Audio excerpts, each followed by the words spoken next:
Hello, my friend, and welcome to episode number 56 of TFU News and Views. I am your host, Anthony Bricali, owner, operator, madman behind TFU.INFO, the website, the Toy Archive, Transformers University podcast, this podcast, and oh, so much more.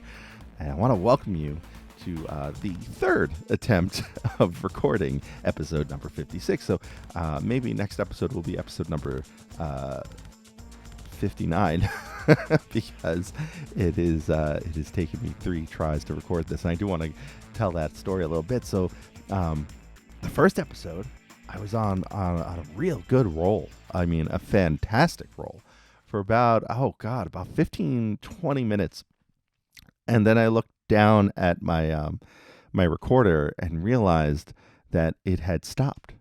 It was off, and went back and checked. I had stopped recording in about 3 minutes. I had accidentally kicked the plug out of the recorder while talking, and that completely zapped me of any energy to talk, to do it all over again, to talk all about what I was planning on talking about. And the second time around, which was shortly right after, because of that buzzkill, because of that just malaise and defeat of accidentally not recording a lot of good content. And I was like, man, I'm on a roll. This is great. I could not get into the episode. And so I recorded an episode that I am pretty unhappy with.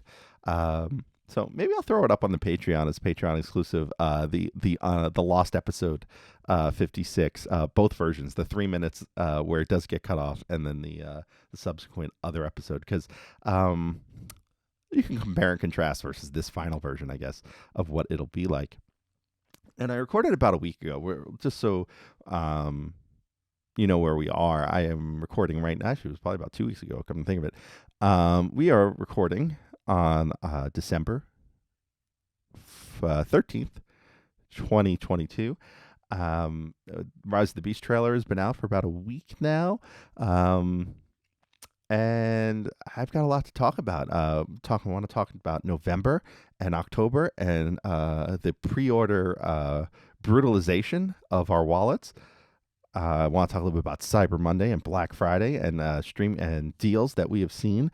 And then we're going to talk a little bit about streaming television, just some things I've been watching, including Transformers Earthspark and the new season of Netflix Masters of the Universe, He-Man and the Masters of the Universe, the non-Kevin Smith one, and a couple other shows that I've been putting my eyes on. And then finally, we'll talk a bit about the Rise of the Beasts trailer. My impressions, my thoughts, and even some thoughts about some other things, such as Wheeljack's face and some of the leaked Rise of the Beast toys as we get towards the end of this episode. So I'm entitling this episode November Kills, and that is part a shout out to my buddy Dave of D Squared Productions. You've heard his music here on Transformers University. He's one of my oldest friends. He just celebrated his birthday yesterday, so big shout out to Dave. Happy birthday, Dave, if you're listening. And we're calling this November Kills because, oh my God, did November kill me in pre-orders. November and October together. November especially, but the 2 months, I thought October was bad, and then November hit, and then everything started flooding in. We had this weird convergence that is only because of COVID, right? Like, this should never happen again, unless there's another massive 3-year-long global pandemic, right? Because we had pre-orders that were delayed due to the pandemic. We had toys that were coming out on time, and then we had toys that were projected to be further out because of the pandemic showing up early. Which led to, and I kid you not, I have my pre-order spreadsheet, which I kept because of the pandemic, because I used to be able to keep my pre-orders pretty straight in my head, and then I realized I'm pre-ordering everything because I'm not leaving the house, and I want to make sure I get things because there's shortages, right? So between all of my pre-orders for October and November, and I won't tell you how much I spent, but it was more than any multiple months combined for this year. In fact, I was able to find a 6-month span, I think, from like February through July, where I didn't spend as much as I did in October and November. 46 pre-orders showed up. It's not 46 Transformers. There were other toys too, other lines that I casually collect, like He-Man and G.I. Joe. Um, but 46 pre-orders showed up in those 2 months. My wife kind of said to me the other day that I've had things show up every other day, and she's technically wrong. I had things show up 2 out of every 3 days. Uh, so that is 46 items in 60 days or 61 days. That's obscene. It's obscene. And it runs the gamut, right? So there were things I ordered on Cyber Monday that showed up on time or right around Cyber Monday, Black Friday or Cyber Monday that showed up on time. And then there were things that I ordered a very long time ago that started to show up, such as my Python Patrol figures from Target. And if you know me and my taste in G.I. Joe, I'm a big fan of Python Patrol. And those took 1 year, 1 month, and 11 days from the day I ordered the first one. And I ordered them over the course of 2 days, October 22nd and 23rd of 2021. I ordered 6 figures total, 3 bats, 3 vipers, and it took for me to get all 6 a total of 1 year, 1 month, and 11 days. That is the longest I've ever waited on a pre-order, and we're not talking about like a HasLab thing like Unicron or Victory Saber, who is finally shipping, right? Or Death Saurus. Woo! Big, huge deal about Death Saurus. Just saw that the numbers flipped, and that Death Saurus is actually outsold Victory Saber, and of course that number might come down once credit cards start getting declined and the numbers become a little more accurate. So keep an eye on that HasLab page, by the way, because you'll get an accurate number probably a few months out from now. But yes, all this stuff coming in, and I gotta say, it's led me to rethink my collecting habits. It's led me to rethink my pre-ordering habits. In fact, like even looking into the next year, the upside of my pre-order list, and I'm looking at it now, is that right now I have about let's see, let's subtract that number. That is, I have about 37 37 pre-orders in a row, and actually it's not even and 5 of those are an actual order from Black Friday, Cyber Monday actually, that I'm waiting for from Entertainment Earth, who for whatever reason really slowed processing this order. So if we want to subtract those 5, that is 32 items on pre-order from now until July. Some as far out as July, and then some are still TBD as far as dates go. But I'm starting to rethink of pre-ordering anything really, because given some of the upcoming figures that have leaked, which I'm very excited about, some of the Rise of the Beast stuff, which I figure is going to be a big media blitz, some of the legacy stuff, which looks really cool, even the stuff for 2024, oh my god, some of that stuff looks great too. All of it. I don't see a reason, necessarily to pre-order a lot of it, unless I'm trying to make a statement, like, say, for example, when Legacy in 2024 does Beast Wars Silverbolt, Beast Wars Fuser Silverbolt at that, I am pre-ordering that because I need to make a statement that that's a character that we need to keep in the zeitgeist of Transformers, right? But on the other hand, something like, and I have it pre-ordered now, Leo Prime. I'm starting to go, oh, maybe I can wait on that. Maybe I can find that on discount. Maybe I can find that in the store. Do I want to shell out full price for that? Because I was out Christmas shopping today, and I was in Ross, and there was a lot of things I paid full price for. I'm like, there's about $40 on the shelf that I could have saved if I had just waited. So, it's funny as collectors and as hobbyists, we want our things to be successful, but we also want to be able to consume as much of it as possible. So we run that balance of spending full price and not spending full price, waiting or not waiting, picking and choosing our spots. And it has led me to consider my place in collecting, especially now at the age of 44, as someone who has a very full collection room. In fact, I'm still waiting on finding the right shelves. IKEA Ivar corner shelves, 20 inches by 30.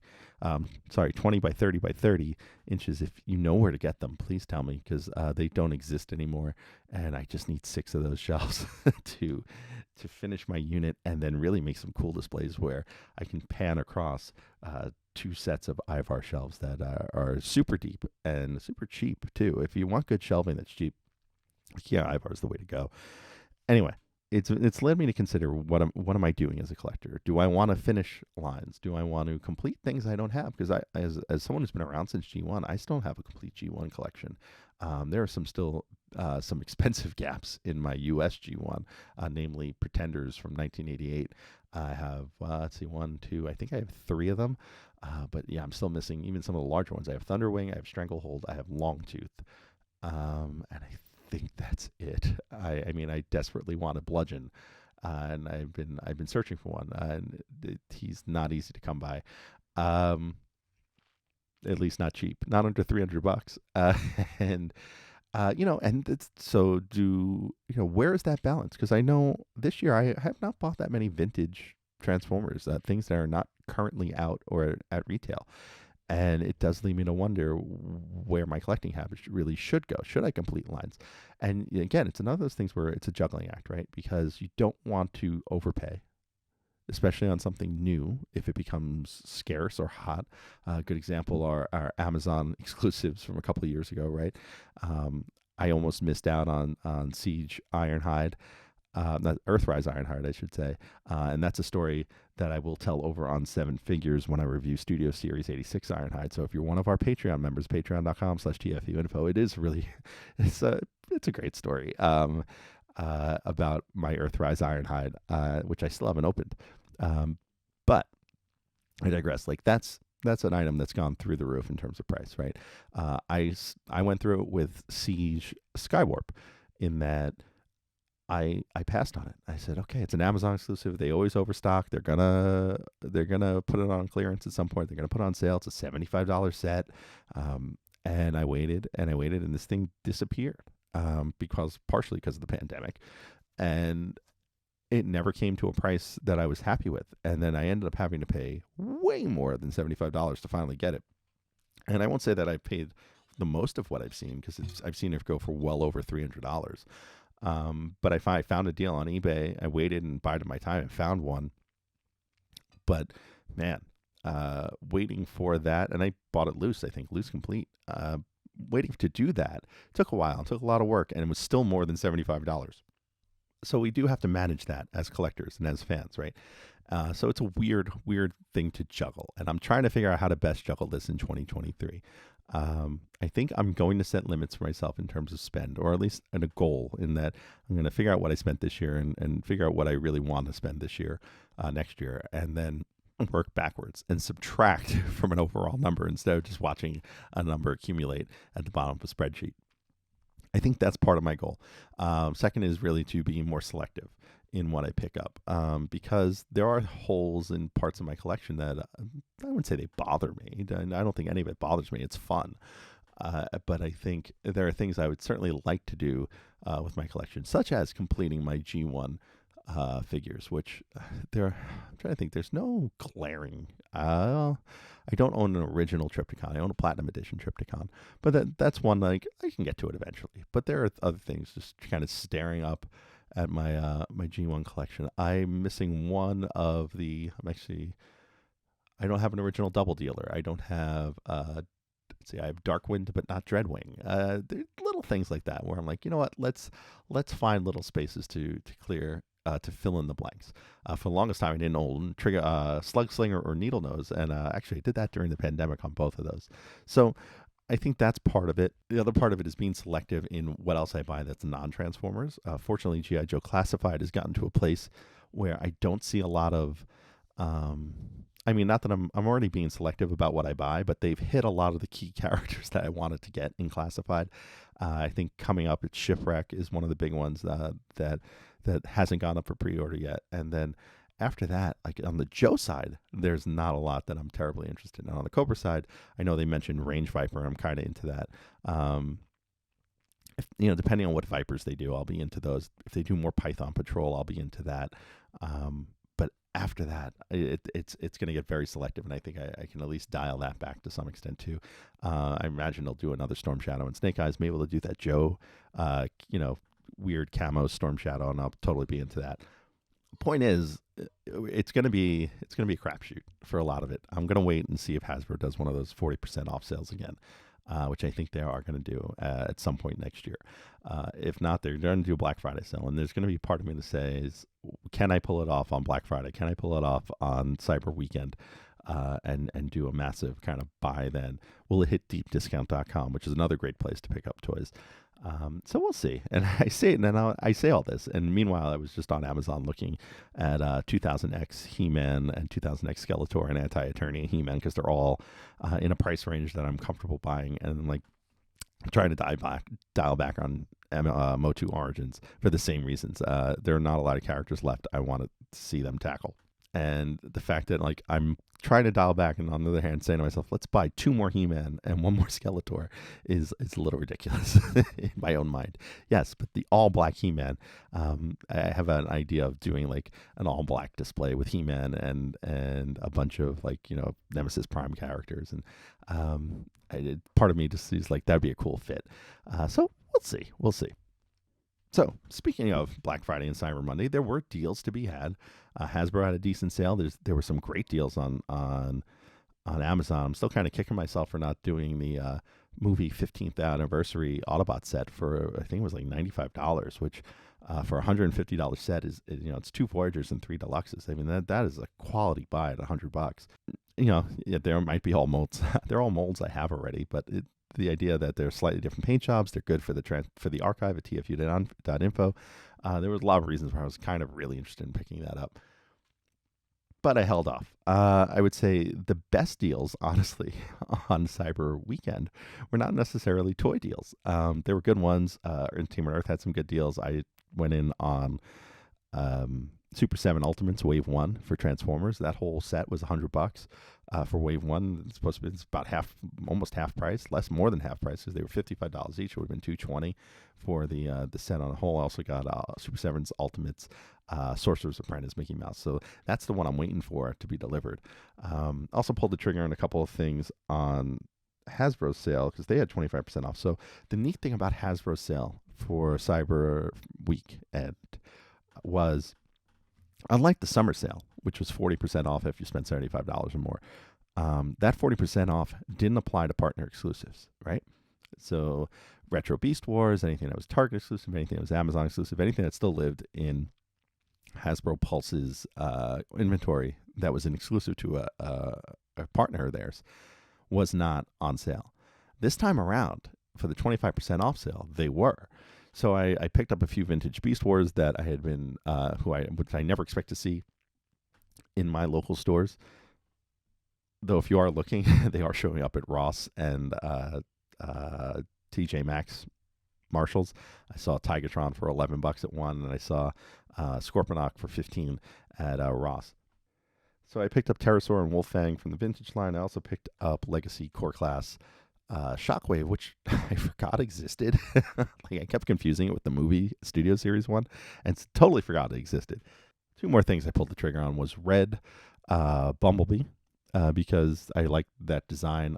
I know I keep saying I'm out on Red if you're listening over at the 7 Figures podcast, but that is really the Bumblebee I've always wanted, and so we'll see how it looks. See how it looks out of the package. I'm probably going to be disappointed, but at 25% off, I'll be less disappointed. The other thing I picked up was the Tensing Masterpiece, and I say that with quotes, Optimus Prime. It is the Siege Ultra Magnus cab, painted in Optimus Prime colors with the Tensing stand, which I'm interested in seeing how that works. So for what turned out to be about $45 for a leader class figure, I can get in on that. Hey, want to help out this podcast or the website TFU.INFO? There's a number of ways you can do it. Let me tell you how. You can help us directly by joining our Patreon and enrolling as a student at Transformers University. There, you'll get early access to the podcast as well as exclusive behind-the-scenes peeks and perks for as little as $1 a month. Sign up is quick and easy. Just swing on by to www.patreon.com/TFUINFO. Another way you can help us is by using our Amazon link, www.tfu.info/Amazon. Type that into your browser whenever you want to shop at Amazon, and a portion of what you spend will be contributed back to us. It's that easy. Finally, you don't become the world's longest running transforming toy archive without some help from other fans. We're always on the hunt for photos of figures and accessories we're missing from our pages. If you'd like to contribute, go to tfu.info/help for a list of what we need, or send an email to info@tfu.info. tfu.info, the Alpha Trion and Omega Prime of transforming toys. Now, back to the show. So as I said, one of the best deals on the best deals on Cyber Weekend weren't for toys, but were the streaming services. I ended up signing up for Peacock at 99 cents a month for the year. So for $12, I was able to sign up for Peacock and see how much I'll use that over the course of the years. But for $12, it's hard to pass up. And it's still running until the third of the year. Paramount Plus is doing half off an annual subscription. So that is half price off the $25 subscription if you want to watch commercials. And if you don't want to watch commercials, that's the $50 subscription is $25 for the year. And so I hopped on that because I had reason to watch Paramount Plus with all the sci-fi stuff it has between Star Trek and now Transformers and Ninja Turtles.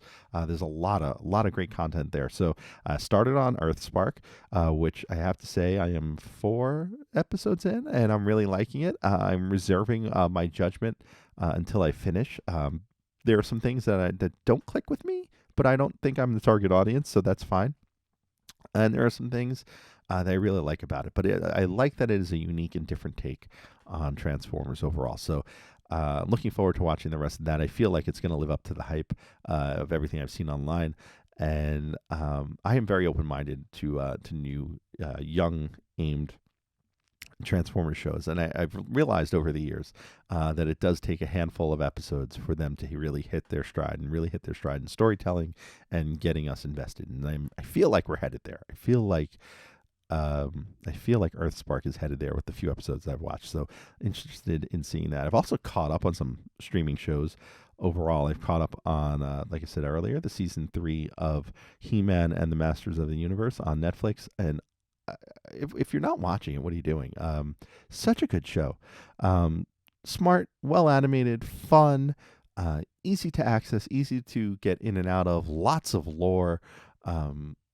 Spotlights on characters that aren't He-Man or Skeletor. Honestly, the best Skeletor of any animated incarnation of He-Man. Just really check it out. I'm not going to say too much in terms of third season plot points, but it's consistent. Seasons 1, 2, 3. It's really reminding me of the feeling I had watching Netflix's Voltron series, in that the show just keeps getting better. And they keep unraveling and adding more stuff. And even though I feel like visually it's a bit of He-Man done as Final Fantasy, story-wise, it's very good, and you should definitely check it out.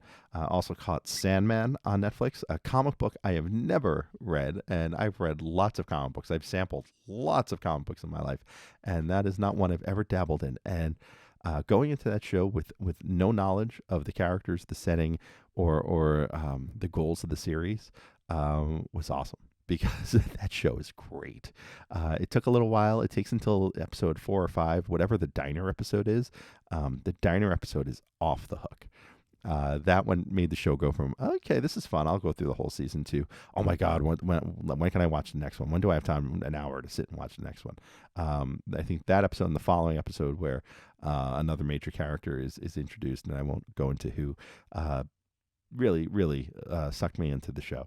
Also, at the encouragement of some friends of mine, hopped on the House of the Dragon, which I was emotionally protesting with my affinity for the Game of Thrones novels, which I've been reading since I was in college, since late 1997 or 98. I don't remember where I've gotten a very early paperback pressing of the original Game of Thrones book. I have been reading the Game of Thrones George R. R. Martin series since the late 90s. So like, I remember when each book was new. And I'm annoyed that he hasn't finished the books. So I was kind of boycotting House of the Dragon, and some friends of mine in my neighborhood, they encouraged me to watch it. They said I was going to like it, and they were right. Everything about that series is really well done, except for the weird actor change and the time jump. So there's a time jump midway through the series, and only two of the actors change. Not all of the actors. Not only two. There are other actors, but two of the main characters change actresses, and it's a little jarring, especially with how good the first batch of actresses were. The show itself is really good. It ended on a with a really cool moment.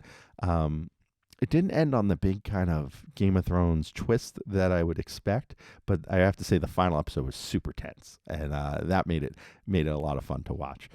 Also started on What If on Disney Plus. It's one of those Disney series I have kind of glossed over as I've been trying to make my way through Phase 4.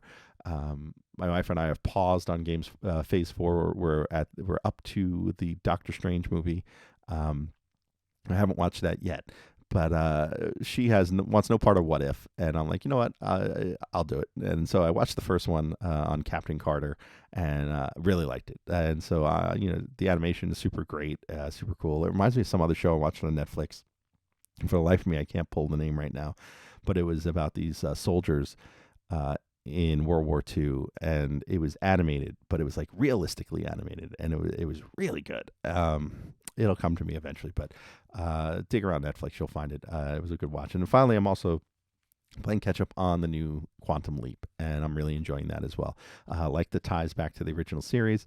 There's some really fun things in there in terms of name drops of Sam Beckett, name drops of Al, and relations to both of their actions during the original series.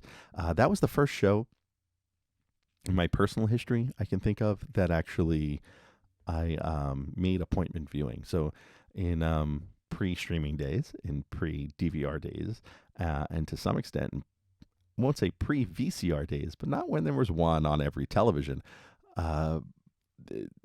You had to make sure you were in front of the TV, and Quantum Leap was kind of that first show for me that was mine. And it was Wednesday night at 10, Wednesday at 9. I made sure I was in front of it. I made sure I was either done with my homework or doing my homework and watching it. And so that was the one show for me. So I'm glad to see it back. I'm glad to see NBC finally doing it. Hopefully NBC makes a commitment to it, because my personal track record with NBC sci-fi dramas from the network that owns the Sci-Fi Network is not good. They tend to bail within 2 seasons, and you go back and look at shows like Timeless and Journeyman and Revolution and was it the incident, what's the one with the aliens? Oh God, it wasn't that good. It'll come to me, but but the NBC bails 2 seasons in almost every time. All right, now finally to the most recent bit of news. Rise of the Beasts. The trailer to me looked great. And part of the reason I wanted to re-record this episode another time is that I not just the reaction to Rise of the Beasts, but just in general, listening to other Transformers podcasts, both people I know and people I don't know. And I'm not going to name names. Because it's an overall feeling. I can kind of see the thread with a lot of people I call friends and people who, like I said, I don't know, of negativity, and not necessarily negativity towards Rise of the Beast, negativity towards the hobby as a whole. And I want to keep things positive here. And I think the episode where I had all the energy sucked out of me from screwing up and kicking out the electricity from the first recording, I didn't want to give that vibe that I was being negative, or that I felt negative about this hobby that we all enjoy and love so much. So Rise of the Beast is one of those things where, again, it very much can be divisive in terms of fandom reaction. And I am one to say, and because this is recent news, who the hell cares about Wheeljack's face? I am the biggest Wheeljack fan in this fandom. And I will go on record and say that. All right. I have a Wheeljack shrine, which is currently not up. But I own a Diaclone Wheeljack because I am a huge Wheeljack fan. The Marlboro at that. I deliberately collect Wheeljack figures. it doesn't bother me that the face is different. The face wasn't the same either in Revenge of the Fallen, where we had Q, who was Wheeljack. So this is a prequel. Number one, it takes place in the 90s. It's probably some sort of time travel story that makes us, effectively remove the Bay universe from anything, or shunt it off to the side in the way probably Days of Future Past did to X-Men 3. Best thing that movie ever did, and part of the reason why I love it. It says to me, like, okay, so what? This is just a new version, a new iteration, and I'm all in. I love the Volkswagen van mode for him. I have a feeling we're going to see some wacky recolors of this thing, and I have a feeling there's probably, I hate to say it, more to this than meets the eye. As far as the trailer goes, it was cool seeing Optimus Primal and Cheetor and Rhinox and Airazor in live action form, whatever that may be.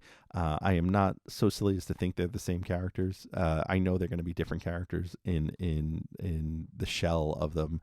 It's the same thing we got from Kingdom on Netflix. Like, we're going to get a version of them that may or may not be accurate to anything before. But to have that expectation, to me, seems silly, especially with the history of this fandom.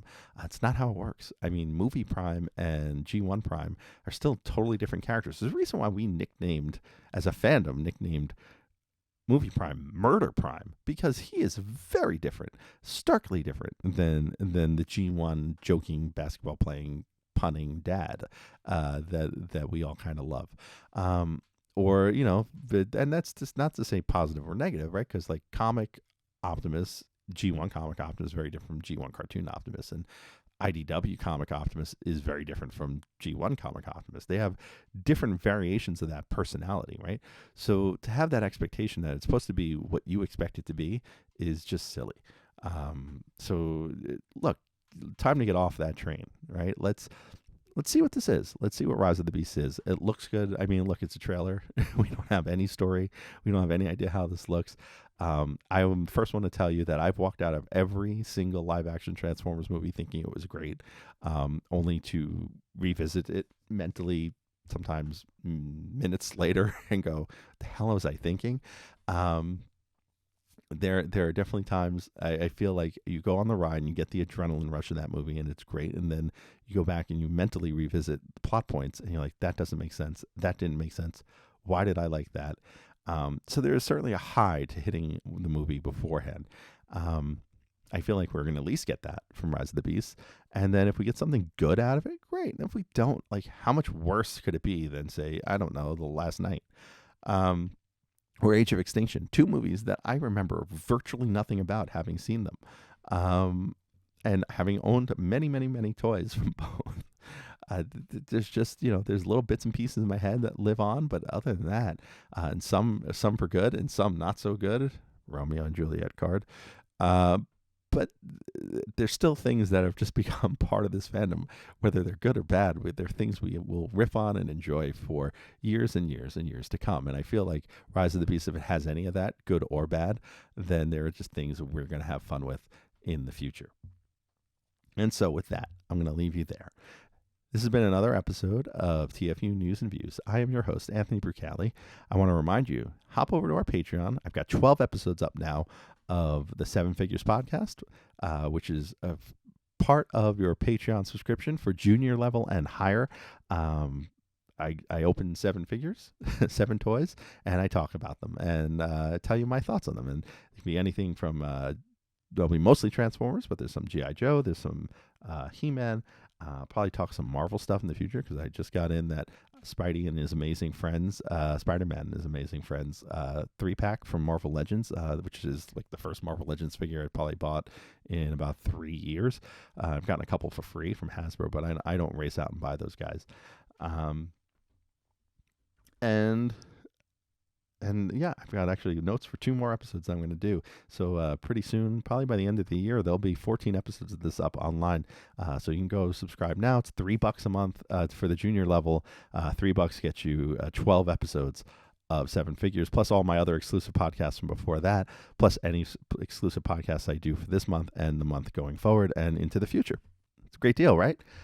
And of course, Transformers University isn't going anywhere. I just haven't had time to really sit down with Headmasters episodes. I do have to tell you, those Headmasters episodes are really tricky to do because with previous episodes, and I'll give you a little inside baseball on how Transformers University comes together to some extent.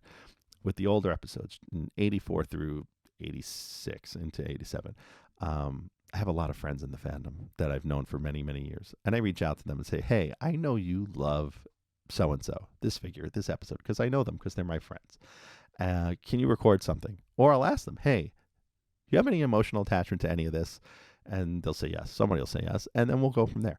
And I'll have them record something. And then that fills in a part of that episode, right? So you get to hear not just my opinion, not just my thought, which has kind of always been my MO with Transformers University. The problem is with Japanese cartoon series, with Headmasters and beyond, aside from a few episodes here and there, I don't have friends with strong opinions about them. And usually the strong opinions are about the dub and not the actual content of the episode. So having someone to reach out to is not there. So I have to do all the work myself for those episodes. So it requires me to watch Headmasters usually in stereo. I try to watch the subtitled and the dub at the same time. I've actually edited them together for my own purposes. Put the sound from one on the left ear, sound from the other on the right ear. Both videos up on screen and watch it. It still takes a lot of work. It's a half hour plus time to write notes per episode. So you're talking about an hour and a half, 2 hours of just research before I sit down and record, before I sit down and edit and pull sound bites. So right now we're stuck on a 3-episode swing of Headmasters. So I'm trying to figure out just a proper workflow for all of this. And once I get that ironed out, I think the Transformers University as a series will move on smoother because I'm going to have to do it for Master Force. I'm going to have to do it for Victory. And so we'll get there. I promise you we'll get there. Fortunately, I have some time off with the coming holiday. My work shuts down for a week or so. And so hopefully I'm trying to tackle a few of those episodes. But in the meantime, recording 7 figures is kind of like the easiest thing I can do. I get to open toys and tell you what I think of them. So please pop on over to the Patreon if you enjoy my work. It's a lot of fun. Those 7 figure episodes are I've been told are a lot of fun to listen to. So that will wrap things up. Once again, I am your host, Anthony Bricali, owner-operator Madman behind TFU.INFO. Until next time, see ya.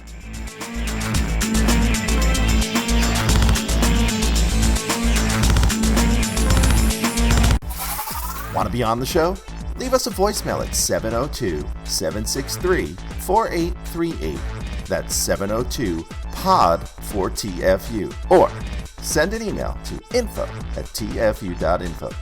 Be sure to catch us on Twitter at TFU_info and on Facebook and Instagram under the username TFU.INFO, all one word. Also, please subscribe to our YouTube channel, youtube.com/TFU.INFO, where we post all of our podcasts, plus special video segments, reviews, and live coverage of Transformers-related events such as New York Toy Fair and New York Comic-Con. I hope you enjoyed this episode. Please visit us at www.tfu.info, the world's longest-running transforming toy archive.